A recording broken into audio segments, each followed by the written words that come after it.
আপনি কি জানেন সাহাবীরা কেন অপ্রতিরোধ্য জাতি ছিল? কেন তাদেরকে কোনো শত্রু কোনোদিন পরাজিত করতে পারতো না? কারণ সাহাবীদের মধ্যে এমন একটা গুণ ছিল যেটা পৃথিবীর অন্য কোনো সেনাবাহিনীর মধ্যে ছিল না। এমনকি তৎকালীন সুপার পাওয়ার রোমান ও পারস্য সাম্রাজ্যের সৈন্যদেরও সেই গুণটা ছিল না। সেটা হলো সাহাবীরা আল্লাহর রাস্তায় জীবন দেওয়ার জন্য সর্বদা লালায়িত থাকতেন। আমরা বর্তমান যুগের নামধারী মুসলমানরা বাইচা থাকার জন্য হাজারো উপায়ে কত চেষ্টা করি, কিন্তু সাহাবীরা ছিলেন তার ঠিক বিপরীত। তারা মৃত্যুর জন্য লালায়িত থাকতেন আর শহীদ হবার সুযোগের জন্য নানা রকম ফন্দি ফিকির করতেন।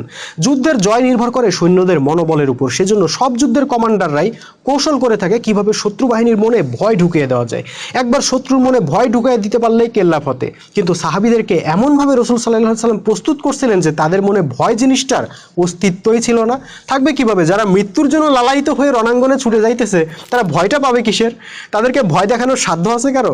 আজও যদি আমরা মুসলিমরা মৃত্যু ভয়কে জয় করতে পারি, যদি সত্যিকারের উম্মতে মুহাম্মদী হইতে পারি, তাইলে আরবের কাফের মুশরিকরা যেভাবে সম্মিলিত আক্রমণ কইরাও মদিনা দখল করতে পারেনি, তেমনি পৃথিবীর সমস্ত সাম্রাজ্যবাদী শক্তি একসাথে আক্রমণ করেও মুসলিমদের একটা দেশেরও কোনো ক্ষতি করতে পারবে না।